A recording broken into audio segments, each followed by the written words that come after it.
자, 여러분 이제 25강 이론 수익과 비용에 대한 내용 보도록 할게요. 자, 여러분 수익이라는 건 뭘까요? 수익. 장사하면서 벌어들인 돈이죠. 근데 이제 구체적으로 얘기하면 경영활동 과정에서 벌어들인 수입이다. 그런데 자본 거래를 제외한다 이렇게 돼 있어요. 무슨 얘기냐 하면 여러분 예를 들어서 내가 사업을 하기 위해서 100만 원을 투자했다. 그러면 현금이 증가되고 수익이라고 보는 게 아니라 자본금이라고 보는 거잖아요. 그러니까 수익이 되려면 자본 거래를 통해서 증가되는 건 수익이 아니죠. 자본이 증가한 거지. 순자산의 증가, 순자산이라는 게 자본이에요. 결국에 경영활동 과정을 통해서 자본 거래를 제외한 순자산의 증가를 가져오는 원인이다라고 볼 수 있어요. 자, 그럼 우리가 수익을 인식하는 건 어떻게 해야 되느냐? 여러분, 인식이란 말이 나오면 장부에 기록한다 이렇게 이해하시면 돼요. 자, 우리가 수익을 언제 기록하죠? 여러분들? 수익은 발생주의로 기록을 합니다. 발생주의의 반대가 현금주의예요. 현금주의는 뭐냐면 현금이 들어오면 수익, 현금이 나가면 비용이에요. 그렇게 하지 않겠다는 거죠. 발생주의는 현금이 들어오지 않았다 하더라도 그 경제적 사건 거래가 발생했을 때 수익을 인식하자는 겁니다. 근데 발생되고 있는 그 현상을 어느 딱 한 시점을 파악해서 그 시점에 장부를 기록한다는 게 수익을 인식한다는 게 굉장히 좀 추상적이잖아요. 그러다 보니까 발생주의에 따라 수익을 인식을 하되 좀 더 구체적으로 그럼 어느 시점이 발생된 것이냐라고 했을 때 실현주의 개념을 도입했어요. 실현주의란 뭐냐면 발생되고 있는 그 과정에서 어느 한 시점에서 수익을 인식해야 되는데 얻을 만한 자격이 있고 그리고 그 수익의 금액을 신뢰성 있게 측정할 수 있다면 그 수익은 실현된 것으로 보겠다라는 거예요. 자, 좀 말이 어려울 수 있는데 일반적으로 여러분 우리가 수익이 언제 실현돼요? 자, 질문해 보겠습니다. 자, 7월 1일 날 상품 보내달라고 주문받았고 7월 5일 날 물건을 발송했어요. 그리고 7월 6일 날 돈을 회수했어요.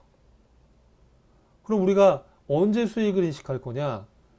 주문을 받았을 때 인식할 거냐? 주문받았다고 하더라도 물건을 보내주지 않았기 때문에 이게 수익이 실현됐다라고 얘기할 수 얻을 만한 자격이 아직 없잖아요.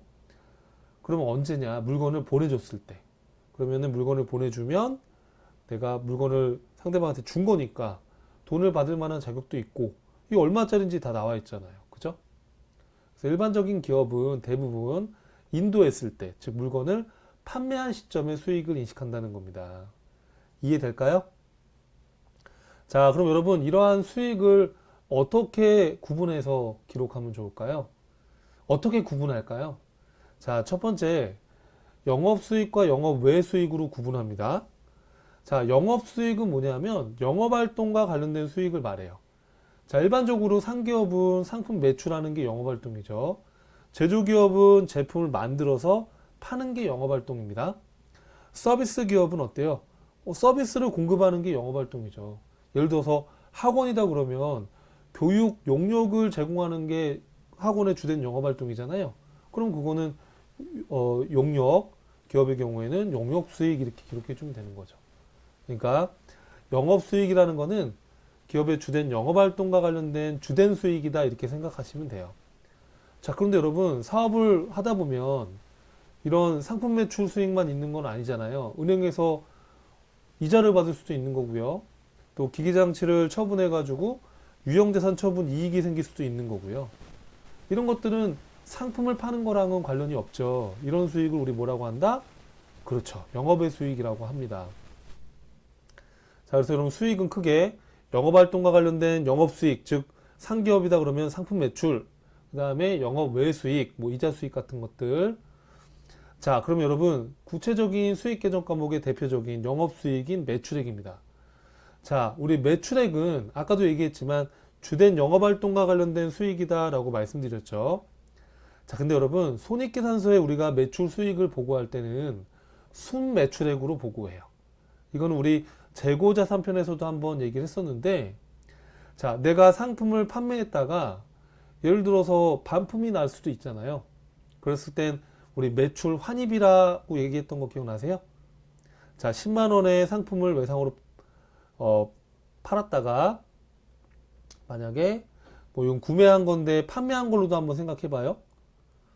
자, 10만 원의 상품을 팔았어요. 자, 상품이 불량으로 해서 반품 받았어요. 우리가 이런 걸 뭐라고 배웠었죠, 여러분들? 매출 환입이다 이렇게 배웠었죠. 이렇게 해서 매출 환입은 또 수익이 줄어드는 겁니다. 자, 조기에 대금을 회수 받아서 상대방은 또 갚은 거죠. 상환한 거고. 자, 하여튼간 우리 판매자 입장에서 3,000원을 할인해 줬어요. 자, 이거 우리 뭐라고 했었죠? 매출 할인이다 이렇게 얘기했었잖아요. 그렇죠? 자, 그럼 우리가 어떤 식으로 기록을 하냐면, 자, 요 표는 앞에 재고자산 편에서 제가 설명드렸던 표 그대로 붙여넣기 한 겁니다. 자, 예전에 한번 들었었던 건데 또 가물가물 하실 수 있으니까 한 번 더 보세요.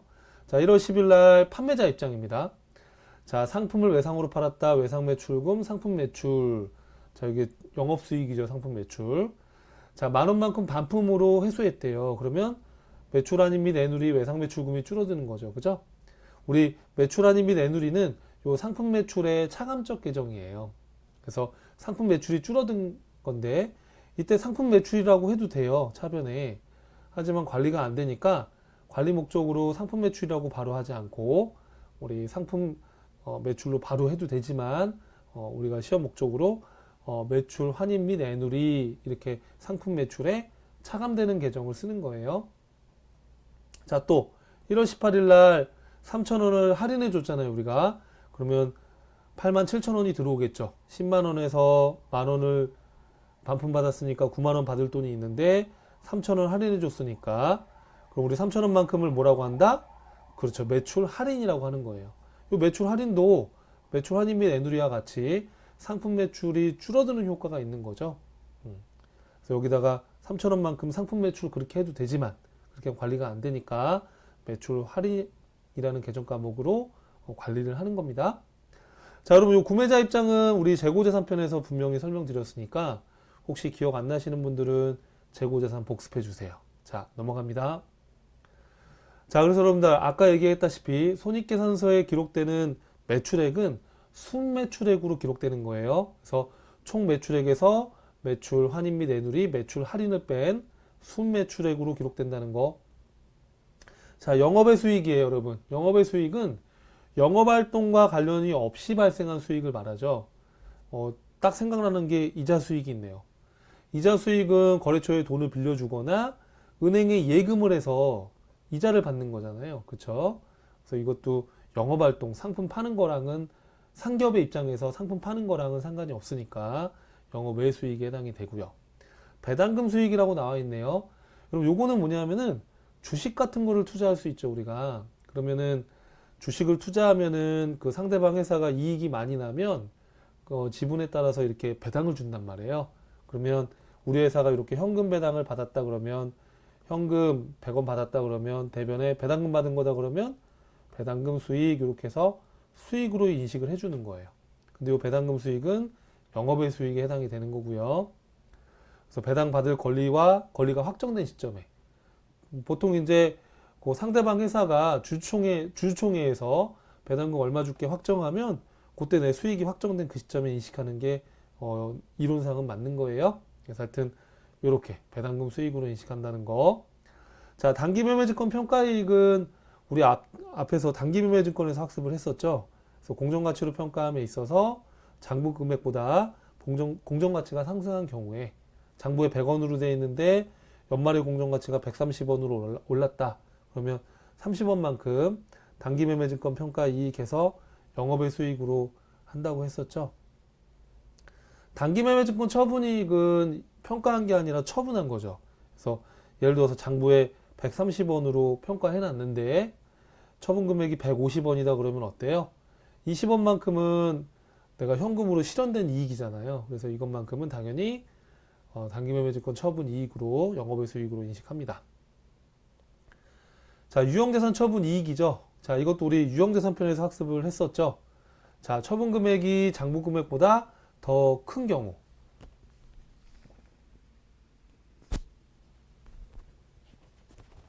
자, 처분 금액이 장부 금액보다 더 큰 경우입니다. 예를 들어서 여러분 장부에 기기장치 100원짜리인데 요거를 110원에 갖다 팔았다 그러면 어때요? 요 10원만큼 현금이 더 많이 들어와서 이익이 실현됐잖아요. 그래서 이건 영업의 수익으로 구분하는 거예요. 자, 무형자산 처분 이익도 같은 맥락이죠. 뭐 특허권과 같은 무형자산을 100원의 장부에 기록되어 있는 거를 뭐 130원에 팔았다. 그러면 30원만큼 처분 이익이 나는 거죠. 투자자산 처분 이익, 우리 투자부동산이라든지 이런 투자자산을 처분해서 이익 본 거예요. 이것도 당연히 영업의 수익에 해당이 되고. 자, 여러분 요게 좀 어렵지 않을까 싶은데, 여러분 외환산 이익과 외환 차익이다 이렇게 되어 있는데, 요거는 뒤에 이제 기말 수정분계 쪽에서 또 언급을 제가 했어요. 그래서 지금은 간단히만 얘기하고 넘어갈게요. 너무 어려워하지 마시고, 여러분 예를 들어서 수출을 만약에 우리 회사에서 했다. 그래서 예를 들어서 여러분 내가 1000달러를 외국에 수출을 했어요. 근데 이 수출할 당시에 1달러당 환율이 1000원이었는데 연말에 보니까 환율이 1200원으로 오른 거예요. 그러면 200원만큼 1달러당 200원만큼 우리가 이익을 본 거죠. 환율이 변해서.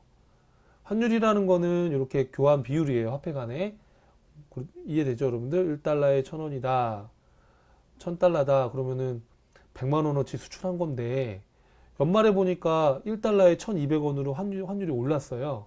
그러면 20만 원만큼 환율 변동에 따라서 이익이 생긴 거잖아요. 그걸 우리가 외환산 이익이다 이렇게 얘기해요. 여러분 내용이 좀 어려운데 뒤에 가면 다시 언급이 될 거니까 너무 스트레스 받으실 필요는 없어요. 자, 외환 차익은 뭐냐 하면 이거는 이 수출 대금을 회수한 거예요. 예를 들어서. 그래서 예를 들어서 수출 대금 1000달러를 회수했는데 회수한 시점에 환율이 1300원인 거예요. 직전 연도에 1200원으로 평가해 놨는데 그러면 1달러당 100원의 이익이 생긴 거죠. 그럼 이것만큼 외환 차익으로 해서 우리가 영업의 수익으로 기록을 해주는 겁니다. 자, 이렇게 외환산 이익이나 외환 차익도 상품을 직접적으로 판매하는 거랑 관계없이 환율 변동에 따라서 이익이 난 거니까 이것도 영업활동하고는 상관없는 거죠. 그래서 이런 것도 영업 외 수익에 해당이 된다는 거 정도는 인지하고 계셔야 됩니다. 수수료 수익이라는 건 뭘까요, 여러분? 수수료 수익은 용역을 제공한 대가로 받는 거예요. 용역이라는 거는 우리 서비스라고 하죠. 자, 근데 여러분 주의할 거는 만약에 법률사무소와 같이 용역을 제공해주는 이런 회사에서 법률 서비스를 제공해주고 돈을 받았다. 그럼 이거는 여러분 영업의 수익이 아니라 용역 수익, 이 법률사무소의 매출액이 되는 거예요. 무슨 말인지 이해하시겠어요? 예. 무조건 서비스 대가로 받은 건 영업의 수익이다 그렇게 구분하시면 안 되고요. 자, 자산 수중이익 우리 유형자산편에서 학습을 했었죠. 자산을 공짜로 받았을 때 이익을 말해요. 자산을. 예를 들어서 회사가 많이 어렵다 보니까 뭐 정부라든지 또는 뭐 회사의 뭐 투자자한테 뭐 이런 토지나 건물 등과 같은 자산을 공짜로 받은 경우입니다. 자, 요 사례 한번 보시죠. 자, 기업이 자금 사정 악화로 대주주에게 1억 원의 토지를 무상으로 증여받았다. 자, 이랬을 때 어떻게 할 거냐? 이거 유형자산편에 넣어놓진 않았죠. 그래서 여기서 같이 한번 보시죠. 우리 유형자산편에는 제가 이거를 빼놨었을 거예요. 예, 근데 어려운 내용은 아니니까 여기서 설명드릴게요. 자, 토지를 만약에 공짜로 받았다. 그러면 토지라는 자산이 증가하고 자산 수중 이익이라는 수익이 발생하는데 이 자산 수중 이익이라는 게 바로 영업의 수익에 해당이 되겠죠. 왜냐하면 상기업에서 토지를 증여받은 건 상품 파는 거랑은 관계는 없잖아요. 그죠? 이처럼 이렇게 토지나 건물 등을 공짜로 증여받았을 때 얻은 이익이다. 이렇게 보시면 돼요. 자, 그 다음에 채무면제 이익입니다.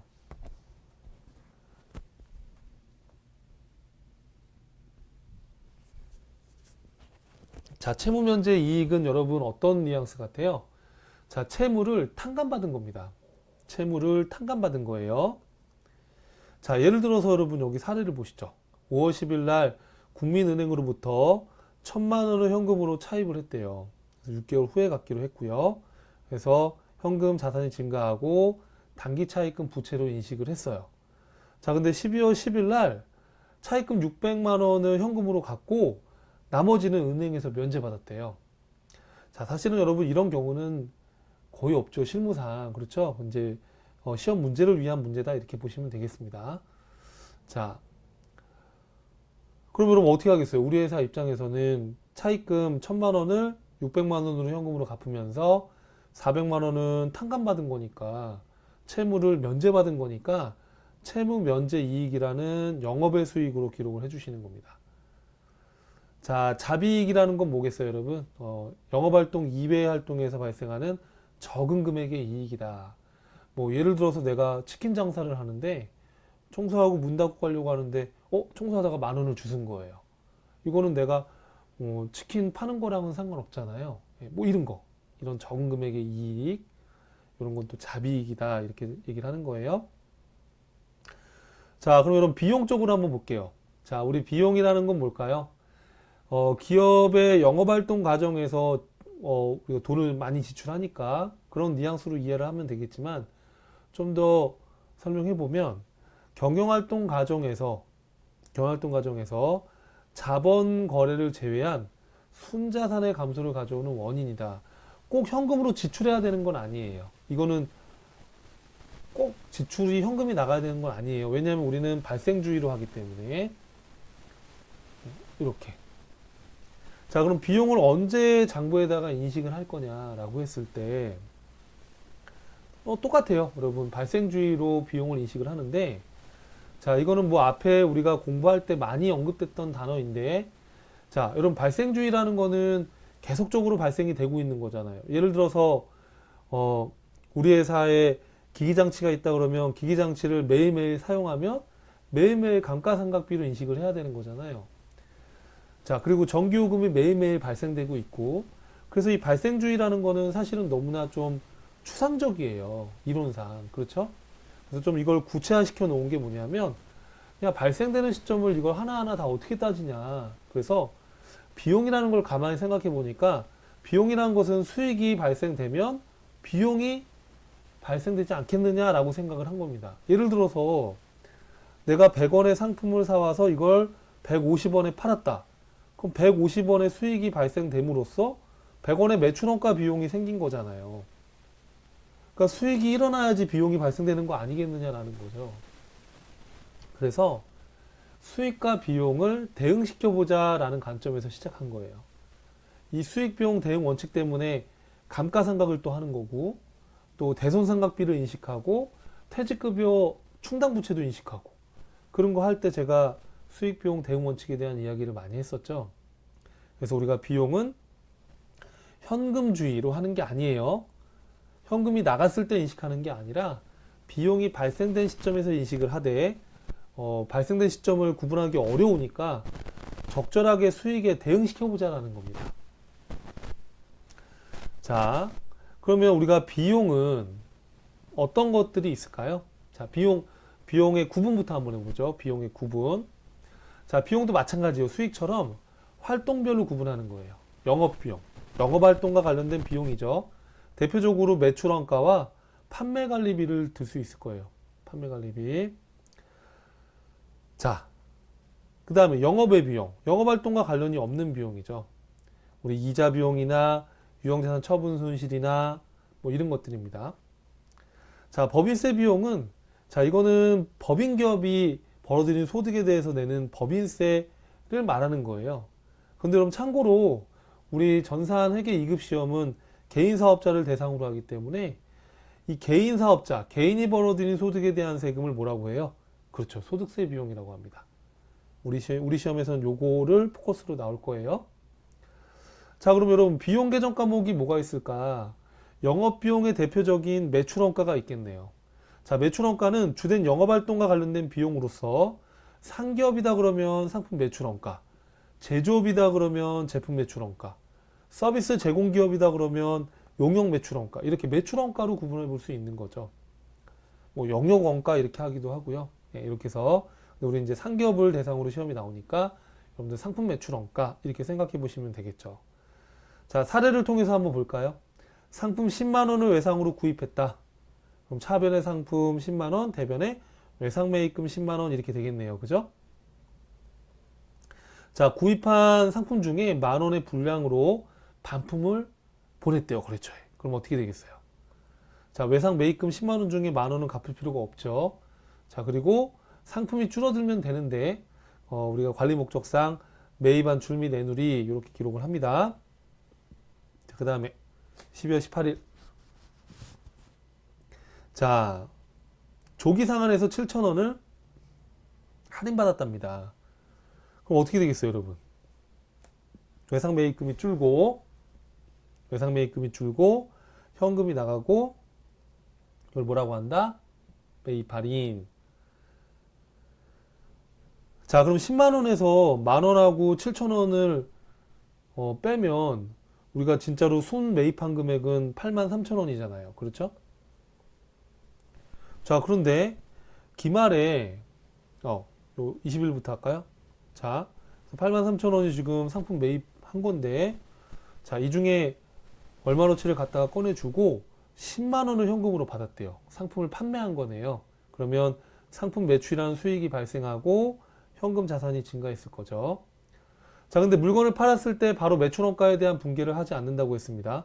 매출원가는 기말에 한다고 그랬었어요. 그죠? 자, 창고에 가보니까 남아있는 상품이 얼마밖에 없대요. 여러분, 여기 보니까 3,000원 밖에 안 남아있대요.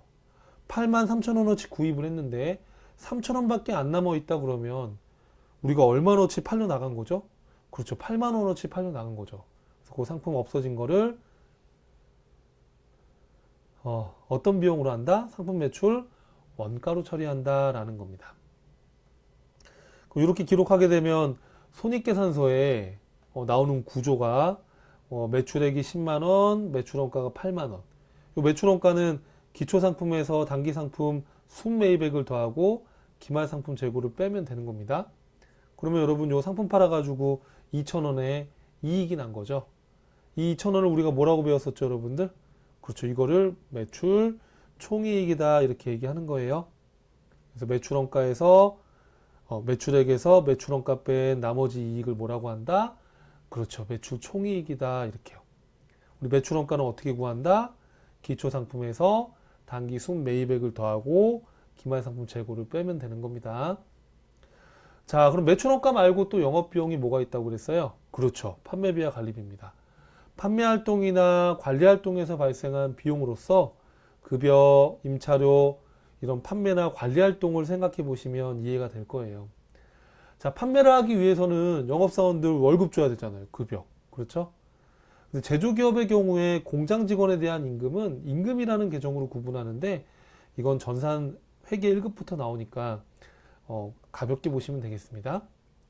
근데 여러분 이거 주의할 거 있어요. 일용직에 대한 급여는 자급이라는 계정 과목으로 비용 처리합니다. 요거는 기억해 주세요. 자, 그 다음에 퇴직급여예요. 퇴직금은 퇴직금 비용인데 여러분들 우리 퇴직급여 충당부채에서 배웠었죠. 퇴직금은 종업원이 근무하는 기간에 따라 발생하는 거니까 현금 나갔을 때 퇴직급여 비용을 한 번에 처리하는 것이 아니라 기말에 올해 발생된 퇴직급여를 퇴직급여 또 대변에 퇴직급여 충당부채라고 잡았다가 퇴직금을 지급했을 때 충당부채를 상환한 걸로 처리하는 거였었죠. 자, 그 다음에 뭐죠? 임차료. 자, 임차료는 여러분 건물 월세 낸 거죠. 쉽게 말하면. 근데 그거 말고도 우리 리스료라든지 또 여러분들 빌려 쓰는 대가로 내는 것들 있잖아요. 임차료. 그쵸? 이 임차료라는 게 리스죠. 리스 쉽게 말하면. 그래서 꼭 건물 월세 낸 것만 임차료가 아니고요. 이런 자산에 대한 사용 대가로 지불하는 거다. 이렇게 보시면 돼요. 자, 복리후생비입니다. 우리 거래처에 만약에 선물을 줬다 그러면 접대비지만 이렇게 종업원의 복지후생을 위해서 식사 비용을 제공한다든지 뭐 직장 체육대회나 야유회비라든지 종업원들 뭐 경조사비를 준다든지 뭐 종업원들 건강보험료를 부담해 주는 것들, 여러분들 50%는 회사가 부담해 준다고 했었잖아요. 그쵸? 그래서 이런 것들 우리가 복리 후생비라고 합니다. 접대비는 이제 거래처에 접대한 거죠. 그러니까 여러분들 시험 문제 풀 때 주의사항은 직원한테 식사를 제공한 건 복리후생비지만 거래처에 식사 제공한 거는 뭐가 되는 거예요? 그렇죠. 접대비가 되는 거예요. 자, 수도광열비라는 건 뭐냐면 우리 본사에 가스요금, 수도요금, 전기요금, 난방비 이런 것들을 그냥 합쳐서 수도광열비라고 하는 거예요. 다만 여러분 제조기업의 경우에 공장에서 발생하는 수도 가스요금은요, 가스 수두료라는 계정 과목을 쓰고요. 공장의 전기요금은 전력비라는 계정 과목으로 구분을 합니다. 자, 하지만 우리가 제조기업과 관련된 거는 전산회계 1급부터 나오니까 이렇게 구분된다라는 거 정도 보시고 넘어가시면 돼요. 자, 운반비인데요. 운반비는 판매자가 판매하면서 발생되는 운임을 말하는 거죠. 판매자가 부담하는 거죠. 여러분 주의해야 될 거는 구매자가 만약에 운반비를 부담했다 그러면 이거 운반비 비용이 아니라 상품 등의 자산의 취득원가에 포함한다는 거, 이거 시험에 아주 잘 나와요, 여러분들. 그쵸? 헷갈리게 특히 전산회계 2급에서도 잘 나오니까 꼭 기억해 주십시오. 자, 8번입니다. 차량 유지비죠. 단어 그대로 차량을 유지하는 데 들어가는 비용이에요. 뭐 차량 기름을 넣을 수도 있고요. 오일 교체를 할 수도 있고요. 뭐 차량 수리비가 나갈 수도 있고요. 자, 수선비입니다. 여러분 차량을 수리하면 우리가 일반적으로 차량 유지비로 처리를 하는데, 차량이 아닌 뭐 예를 들어서 건물, 뭐 기계 이런 것들을 수리하면서 수리비가 나갔다 그러면은 이때는 우리가 수선비로 처리를 하는 거예요. 근데 만약에 여러분 이게 자본적 지출에 해당한다 그러면 자산의 취득원가에 포함되는 거죠. 여비교통비는 여러분 뭐 출장비죠. 그죠? 통신비는 전화요금, 핸드폰 요금, 인터넷 사용요금, 이런 우편요금. 우편이라는 것도 누구한테 알려주기 위해서 뭔가를 보내는 거니까 통신의 역할을 하잖아요. 그죠? 그래서 통신비로 처리를 해요. 일반적으로. 자, 세금과 공과, 자, 각종 세금, 뭐 재산세를 낸다든지, 자동차세를 낸다든지, 이런 뭐 협회비 같은 거 낸다든지. 여러분 여기다가는 안 적어놨지만 주의해야 됩니다. 여러분들 메모해봐요. 뭐 책이나. 자, 그럼 만약에 취득세를 냈다 그러면은 취득세는 이건 자산 취득할 때 내는 거예요. 그럼 이건 비용으로 처리하시면 안 되고 해당 자산의 취득 원가에 포함시켜야 되는 거 아시죠? 무조건 세금이라고 해서 다 세금과 공가로 처리하시는 건 아닙니다. 자, 도서인쇄비예요. 뭐 도서라든지 신문 구독비라든지 잡지 인쇄비라든지 잡지 구독비라든지 또 명함 인쇄비라든지, 예를 들어서 뭐 신규 직원이 입사하면 명함을 인쇄해서 이렇게 명함 인쇄소에 의뢰해서 명함을 파서 주잖아요. 그죠? 그런 비용도 도서인쇄비로 처리합니다. 자, 소모품비예요. 자, 이건 뭐 다 아시죠? 소모돼서 없어지는 이런 사무용품이나 소모성 물품 비용들을 말하는 거니까 여러분들 보시고, 여기 나와 있는 거는 뒤에 가면 기말 수정분기에서 나오니까 그때 얘기를 할게요. 광고 선전비예요. 광고 선전비는 광고비죠, 뭐. 그죠? 뭐 TV나 신문지나 방송, 인터넷 이런 거 매체를 통해서 광고 비용이 나가는 거죠. 자, 수수료 비용입니다.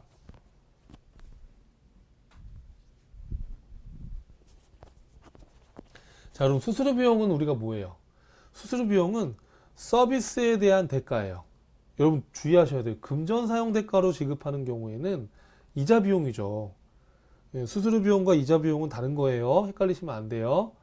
내가 돈을 은행에서 빌려 쓴 대가로 은행에 돈 이자를 냈다 그러면 그거 이자 비용이지만, 예를 들어서 은행에 송금 수수료를 줬다. 그거는 은행에서 그 돈을 송금해 준 대가로 받는 거니까 그 이자 비용이 아닙니다. 수수료 비용이지.